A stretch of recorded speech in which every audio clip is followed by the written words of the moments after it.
Hello students, hope all of you are fine. So dear children, we are doing the lesson tissue, and in today's video we are going to discuss about the nervous tissue.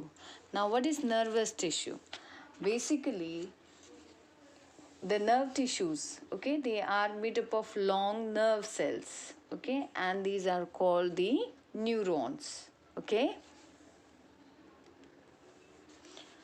Now these cells may be meter long and they remain connected to each other. So the cell, okay, this neuron, they are very long in nature, okay. They can be up to 1 meter also, or it can be more also, okay.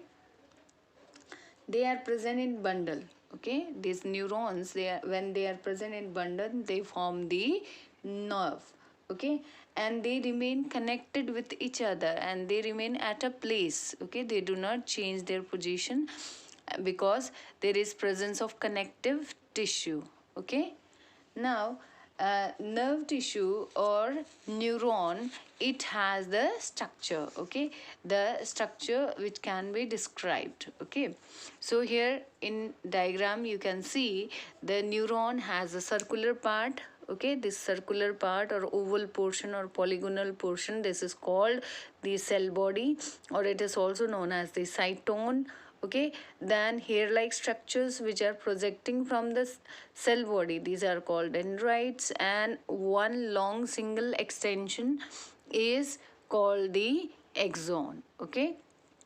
Now when you see the cell body, it is rounded polygonal structure, okay, and the cytoplasm which is present inside also contain a large nucleus, and inside that there is presence of the nucleolus also, okay. And in the cytoplasm, some granule or some grain like structures are present, and those are called the Nissel's granules, okay. Now next we come to the dendrites, okay. Dendrites, these are many thread-like structures, okay. Thread-like structures are arising from the cell body or cytone. So these particular thread-like structures which arise from the cell body, these are called the dendrites, okay. Now single dendrite is also called dendron, okay. Now next we have is the axon, okay. Now axon, it is single long extension, as you can see, okay, and it has the thick covering and it is thick in nature, okay. The axon is thick and it is covered by a membrane, and that is called the myelin sheath, okay. Sheath is present and it is bounded by a membrane that is called the Schwann cell, okay.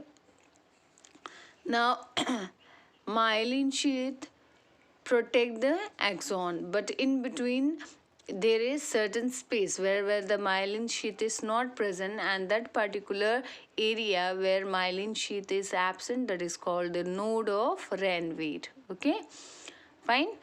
Now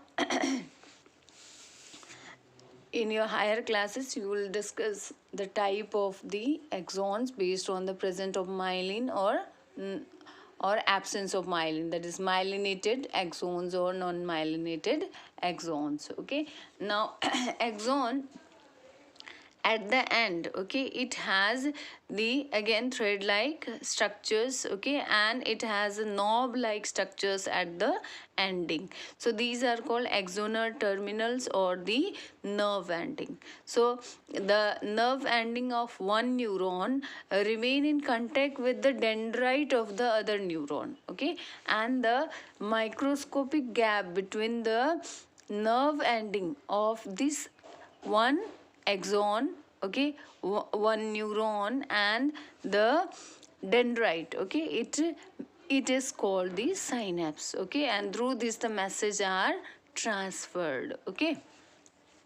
So we know that in our body each and every part has the neuron, because we can respond to stimuli, we can respond to any change in the environment because of the neuron or the nervous system.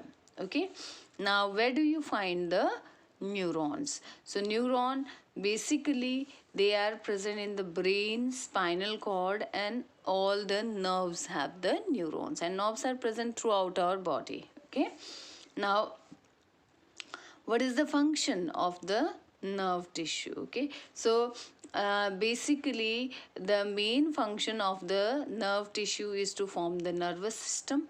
Okay, and our nervous system is made up of three parts, that is brain, spinal cord, and the nerves. Okay, now another function is it conducts the message. Okay, it transmit the messages and it also receive the messages in the body. Okay, now next is, and foremost and very very important function that is performed by the neuron is the control of the body. It is responsible for controlling the body. Okay, so this is about the neuron.